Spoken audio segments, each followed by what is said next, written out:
You're no longer needed, so leave this house. Our family consists of 3 people and you're not necessary. Am I not part of the family? Obviously. Why do you think you're part of our family? We don't need someone with low education and low ability. Being raised in a fatherless home, I worked hard after graduating from school. But mother-in-law Victoria deems me incompetent and not part of the family. Despite the fact I'm the one earning $500,000 and supporting this lifestyle, she's quite bold to act this way. Can they even pay the hefty living expenses without me? Well, if she wants me out, I need not worry about it. Understood. Then take care. If she hates me that much, I'll leave as she wishes. However, a week later, a pale Victoria called me. Come back, please. We can't live without you. It's too late to realize my worth now that I'm gone.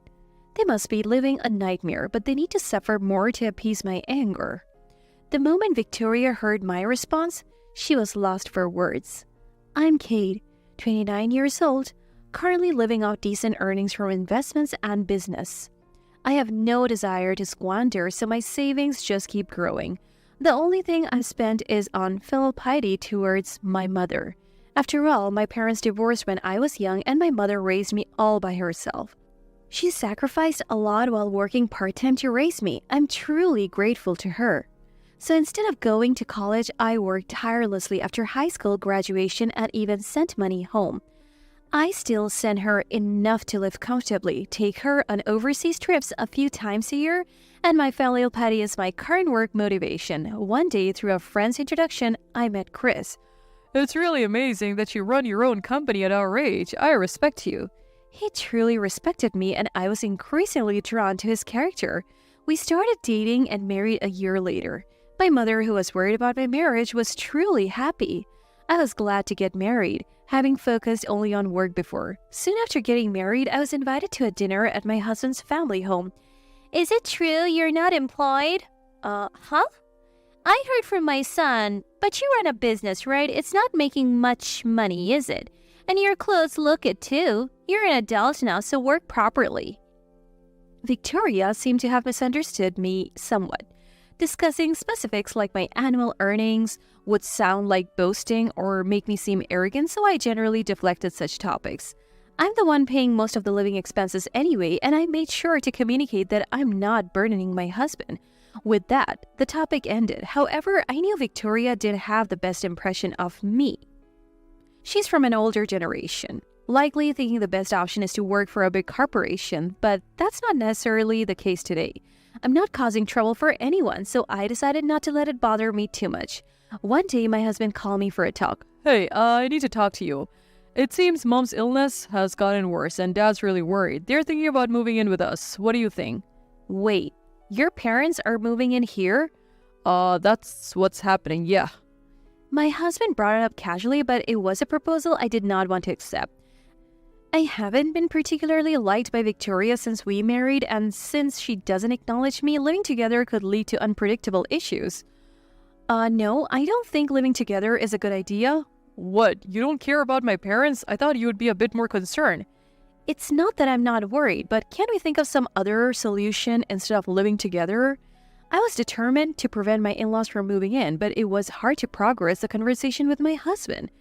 However, my firm refusal eventually led to his understanding, but a week later, something unbelievable happened. On a rare day off while I was at home, the doorbell rang early in the morning, and to my surprise, my in-laws arrived. We're coming in. What? First, it was incredibly rude to come to our house unannounced, and even more, they brought home luggage with them. What is all this luggage? What do you mean? It's obviously moving boxes. Why are you so surprised? Moving?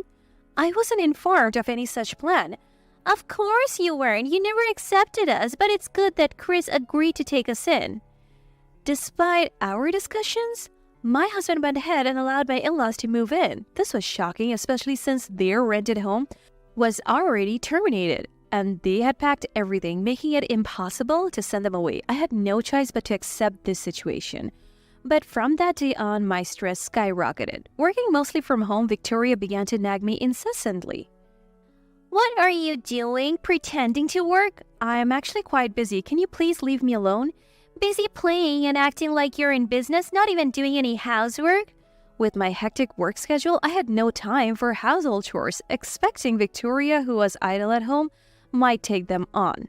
Instead, she complained daily about my focus on work. Having fun pretending to work, huh? I'm not pretending, and I pay my share of the living expenses, so I don't think you have any right to complain. After my return, Victoria fell silent, but her presence greatly irritated me. Life was stressful, and work only became busier. 1 month into this living arrangement, Victoria summoned me to the living room where she, my father-in-law, and my husband sat with serious faces. Look, we need you to leave this house. Excuse me? We don't need you anymore. The house might as well be ours now. You're unnecessary. What are you talking about? The plan was to take over this house all along, like I would marry someone like you for real. Hearing my husband's words, I was stunned. I never imagined he could say such things. Though I had suspected his selfishness when he brought his parents without consent, the revelation that our marriage was part of a scheme was utterly shocking. So it was all for money? You don't want to marry me but wanted the house, and you would scheme so horribly? Yeah, something like that. Such a big house isn't necessary for you, right? So please leave. The marriage and in-laws move all were tactics to take this house from me. Though I had no obligation to agree, I couldn't remain silent after such betrayal. Fine, I don't need this house. We can skip the property division, right? Yeah, we have not been married long, and I'm not interested. I don't need anything. Understood. My husband promised as such, so I had him sign the agreement. We then proceeded with the divorce preparation, and our separation was finalized easily. I never imagined my first marriage would end so swiftly, but I decided to move forward, looking forward to a new and happier life. That's what I have firmly decided.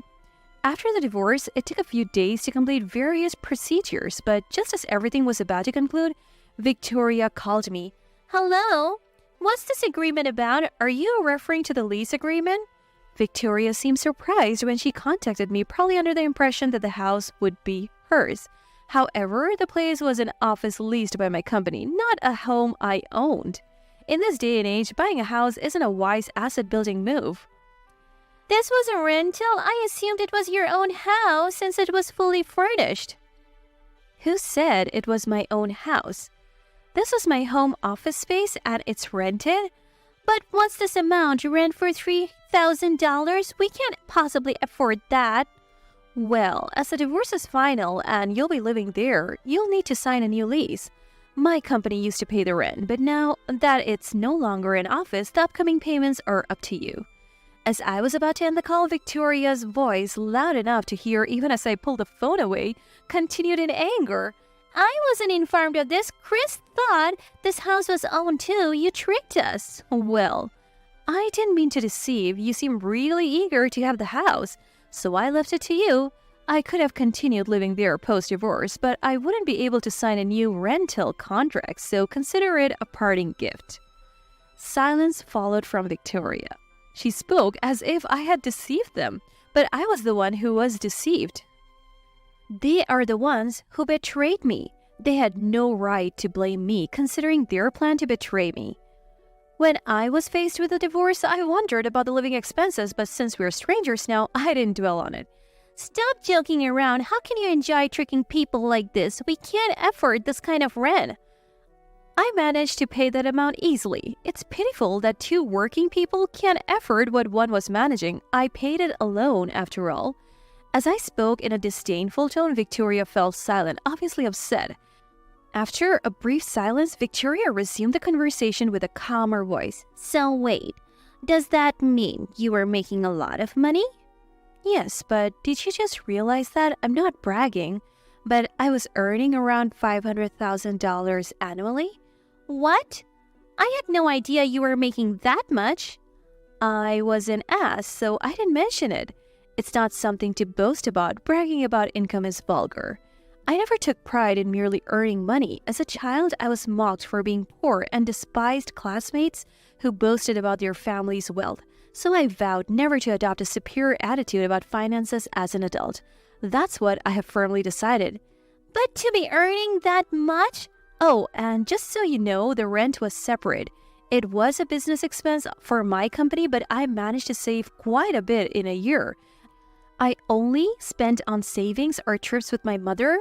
Actually, I haven't traveled this year due to work, so most of my salary went into savings.